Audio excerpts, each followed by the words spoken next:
have some amazing things to share with you guys, and I thought I would do it over a cup of tea. So, I don't know if anybody's drinking tea. It's 3:12 in the afternoon, so maybe you're drinking a cup of tea. That's what I'm doing. I thought it would be really fun to catch up with everybody, like everybody on Facebook, because I have been away from Facebook. Maybe you've noticed that there's not a lot of like snoopable, like what's she up to kind of information on my Facebook for like the last 2+ years. I mean, yeah, basically since the start of the pandemic, I took a social media fast and I just was like done. Like I needed to step away and you could call it like a North Node 12th house transit kind of thing where I was just like, this is too much. The collective energy was overwhelming and I just needed to take a break. So I stopped participating in social media for a while. Um, and I guess you could say I'm about to like get back in the saddle again. I'm gonna, be a participant in this collective energy that's happening that other people are tuned into. And I'm like, all right, it's time. I'm going to be here. I'm going to be here with all of you, right? So I'm going to catch up with you. Like, hey, I see Matt Cross. Like, yo, what's up? I see Emily. How you doing? You got kids? I got a kid now, right? It's so funny because there's so many people on my Facebook and you're just right here. Like, I'm sitting in my house. You're probably sitting in your house. Maybe you're like at a restaurant or walking down the street or whatever, and we can talk to each other. We can interact. Like, this is amazing. And I'm just ready to embrace that amazing part of social media. So whether I know you from like back in the day, Ashland, Oregon, Phoenix, Armadillo Technical Institute, whether I know you from like the Ashland art scene, or whether I know you from yoga world and traveling the world as a yoga teacher. Maybe I just know you from traveling and we met somewhere along the way and then you've been friends with me on Facebook and like I'm ready to say what's up and how things are going.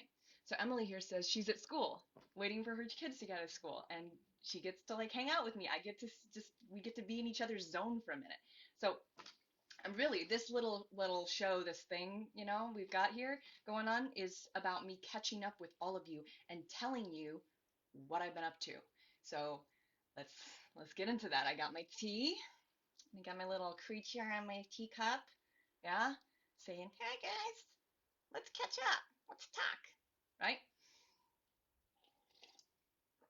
So, for a while, I was traveling as a traveling yoga teacher, and I was going all over the world, and I was having adventures. And then in 2016, towards the end of the year, my family in Southern California called me back to the States because my grandmother, my paternal grandmother, she was reaching her end of life years. And there was kind of this question of like, what do we do with her in the situation? Should she go to a home?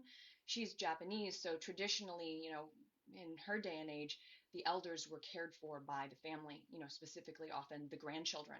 And so my family had created this plan to have my grandmother cared for by me. Well, they asked me, right? And my cousin, who had already been doing this, who already agreed to do this. So I thought about it. I was like, what would I feel if I said no to this? Like if I said, nah, I got plans. I'm going to Mexico. I'm going to teach some more yoga and go see some more beaches and meet people. And I just don't have time for that, right? Well, how would I really feel? Would I be able to live with myself? Or would this be like, something that I missed out on? And I realized I would live to regret this if I didn't do this. And if I did it, if I like canceled my plans and canceled the traveling yoga life that I was living and came back to be with my grandmother for the last years of her life, there's no way I would ever regret that. So I decided to do that. And I came back to the United States. And it was hard in the beginning because I was used to having all this freedom and then just, same day in, day out caring for my grandmother. But the other thing that was simultaneously going on for me that some people, like especially people who I taught with at different yoga studios, in Australia or Indonesia or wherever, you guys might remember this about me. I had been struggling with a lot of chronic pain in my lower back and in my left hip specifically. And I kept looking to my yoga practice to try to solve this problem. And I really was earnestly looking everywhere that I could to try to like deal with this?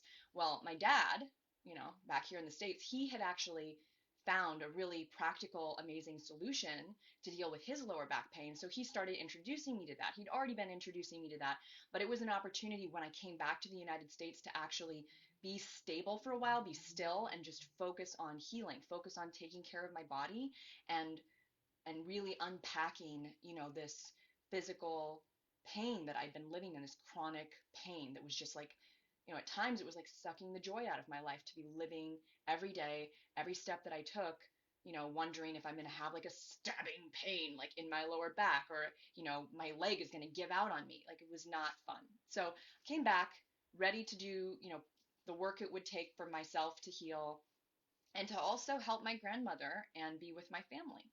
So the things that happened during that time, it's like so much. Like, I met someone that I fell in love with, and like we got married a year later after meeting each other, and like I was 7 months pregnant when we got married, and it was just this like whirlwind, like crazy, like, oh, they're only gonna make it a year, like, you know adventure of falling in love and just going for it, like full 100% with somebody, right? And that's happening while I'm taking care of my grandmother, while I'm, unpacking and healing this physical stuff that's going on with me.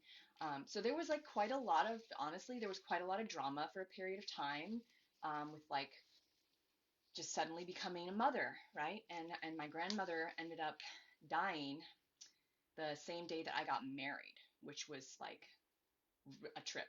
So I had been with her like the last 5 days, kind of solo, just by myself. And I knew like I had this plan to go get married, right, on the top of Mount Baldy, and I had to leave for that day because that was the plan. Like, everything was set up to be married that day. And so I left, and my wedding ceremony began at 11 o'clock. My grandmother died at 11:20. And, it's really amazing because in the Zen ceremony, we had these chairs set up, most of them were empty, where we were to bow to our maternal and, paternal grandmothers, actually. And so, right around that time, I like to imagine that as I was bowing to my grandmother's empty chair, and I was holding her spirit with me, that she maybe at that moment was like floating up the mountain, like there with me, like being with me. Um, so yeah, very crazy, amazing experience. On top of that, I ended up giving birth to my son in the room where my grandmother passed. So my grandmother passed in June, and then in August, my son was born. And I'm so grateful for, a successful home birth experience and really successful, like, birthing process. Like, I'm so grateful for that. Um, and and it was this like portal. My grandmother's room was like this portal or something that my son arrived in.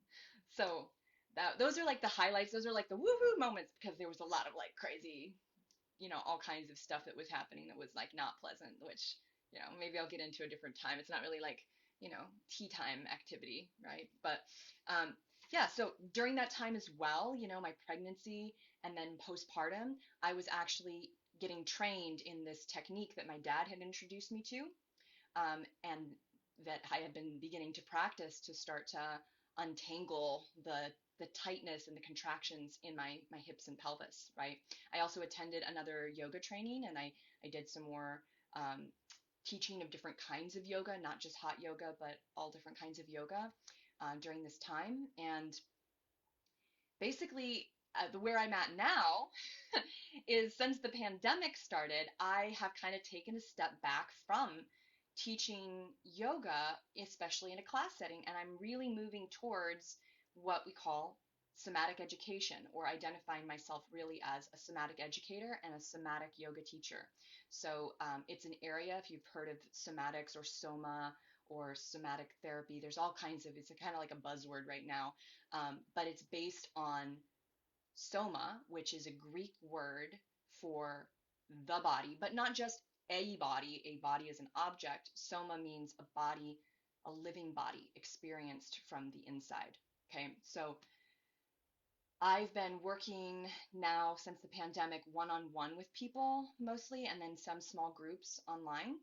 And I have also at different times, especially when I'm working one-on-one with people, I've been doing somatic yoga as well. So it's a really amazing technology. It's super powerful, and very grounded and practical. And I really hope to share this with people because people don't really know about it. They don't know what that is. I say I'm a HANA somatic educator, and they're like, "What's that?" And I'm like, "Well, it's a neuromuscular retraining method that teaches your brain how to turn down muscular contractions that are causing you pain." And it sounds like, well, that sounds great. Like, sign me up. Like, that's interesting. But unfortunately, just because of the circumstances around the development of this, training from the people who developed it, it just hasn't gotten out there. People don't really know what it is. It's not like yoga is now, where everybody knows what yoga is.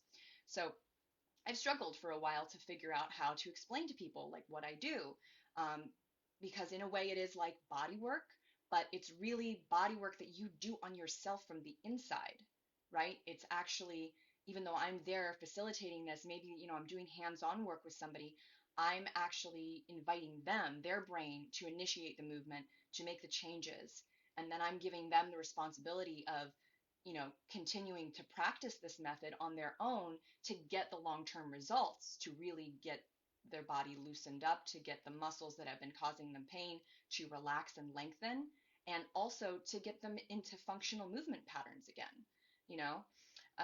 So I will definitely be sharing more about this in the next few months. You'll be seeing more posts from me about how you can get out of chronic neck pain, how you can get out of chronic lower back pain, because this information needs to be out there for people, because it can just change your life if you're living in pain, if you're having, you know, stress about getting up in the morning because your back hurts, and so many people live with that, and I want them to know that they don't have to live with that pain. There is something that you can do about it other than, like taking some codeine or, drinking some whiskey. Like, those things work too, but like there is something practical that you can learn how to do, like a skill that will turn down that tension in your body. So definitely going to hear more from me about that. Um, and yeah, I feel really excited to start sharing about not only my life and the things that I've experienced, but also hear from other people and hear about what other people are up to and what discoveries or things other people have learned about being a human, being alive, like so many people, maybe people I went to high school with have kids now, and like they've gone through that whole adventure of being a parent, and like they're maybe sharing some of that on their Facebook, and like, oh my God, yes, please do. When we share our gifts, when we share our triumphs and our sorrows with other people, it's an opportunity for other people to not only do the same, but to benefit each other through this kind of communication, right? So there's actually this little kind of third party story, like third hand story that I want to tell you, that had this really big impact on me recently. So yeah, like my astrologer told me through this class that like a Taoist priest told her. No, but seriously, I was taking an astrology class from this amazing astrologer, and she tells a story about a Taoist monk that she was sitting with. And this Taoist monk was explaining that there are two great sins of the world. Okay? Two great sins of the world. The first is to intentionally harm another person. The second is to withhold your gifts from the world.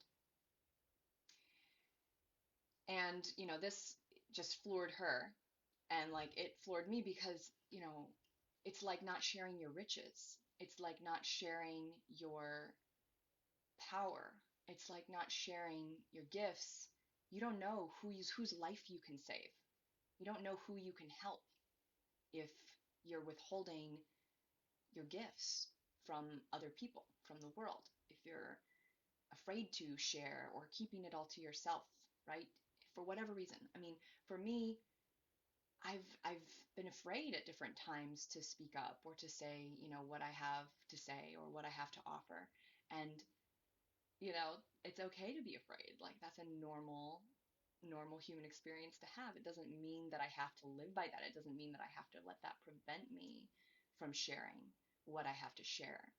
Um, because yeah, like I was saying before, I don't think people should have to live with chronic like tension and pain, I I didn't like living that way. And so I really am at this point feeling on a mission to share with people an alternative, something practical that you can do that will help you out of chronic tension and pain. So that's kind of where I'm going with this. I'm going to start talking about this a lot more. You're going to start seeing interviews, and I'm so excited to start sharing all of this with everyone. Um, and it does connect to yoga for sure. There's a somatic yoga training that I went to that was just lovely. Um, and people in the yoga world, I can see there's a lot of people who are already starting to have more of the awareness of things like trauma-informed yoga, somatic yoga, or other approaches, to yoga that really work with, your central nervous system. I mean, yoga does that anyway, but to calm your nervous system in this very specific way, um, building proprioception within your body, etc. So I'm also excited to hear if there's any other yogis or any other teachers out there who've been having, breakthroughs with somatic practices, because I've been seeing some of them.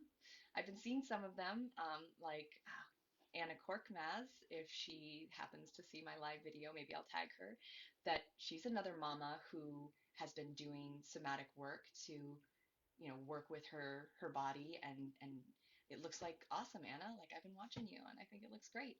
So anybody else out there, please reach out if you feel like it. Tell me what you're up to. Tag me a post and I can see like, oh, they're doing something too. That would be great. And if you are living with some kind of chronic neck or back pain or something, and you want to have a conversation with me or you want to know more about this, like, I am open to all of that. Okay. So this is tea time with Aimee, catching up a little bit, seeing what everybody's been up to. I am still in Southern California, right? Um, my dad lives with us, and my husband, and I'm a caregiver, right? Um, but I'm also doing this somatic work, and this is ultimately what I am really passionate about, because it's just been such an amazing adventure for me.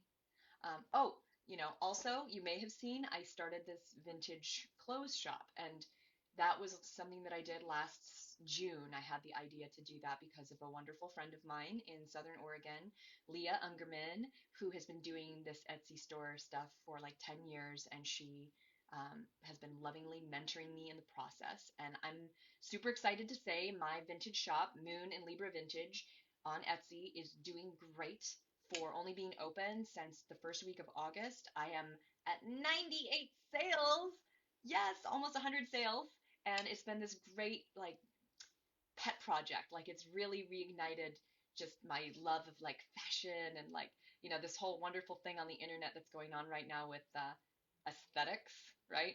Like, I have to tell you guys this, my story, that my cousin, she's going to a fashion school in the Los Angeles area, and she told me this. It was hilarious. It was so funny. She said that a bunch of her friends, they like are really into the aesthetics of buying vegetables, like at the farmer's market, like get your basket and like buy your vegetables, because it's like they're really into the aesthetic of it, but they're not into like the practice of it. They don't like actually eat the vegetables. And I was like, you mean they buy the vegetables and then they just like rot on the counter? And they're like, she's like, yeah, yeah, yeah. Like, they're into the aesthetic of it, not the actual practice. And I loved how she said that, like, so unabashed, like there was like, it was like, yeah, that's just, we do that. And she's right, we do that. There's fashion, and then there's like principles. And sometimes those things are combined and sometimes they're not. And like, I'm actually okay with that. So yeah, Moon and Libra Vintage, my little shop, is doing well, and I'm doing well, and I am happy to be back on this platform and start sharing, what I hope can be really helpful information for people, and just, yeah, keep it going. Keep all of this momentum that I'm experiencing. I want to give some of it to you. I want to see what kind of momentum you have going in this world. Super. Okay. Well, I'm going to end, if I can, I'm going to try to play this super fun song that if I were to like pick a theme song, I don't know, maybe I can't get it to play, but if I were to have like a theme song, it might be something like this. No, I can't get it to play. Next time. Next time I'll have like my little theme song because it's a great song and I want to share it with all of you. But I'm still new to this whole Facebook Live thing, so it'll have to be for next time. Okay, guys, thanks for tuning in. And if you saw this video, if you see this video and you want to catch up further with me, if like we know each other from some point in our lives and you're like, oh, yay, Aimee, how you doing? Contact me. Let's talk. Okay? Bye.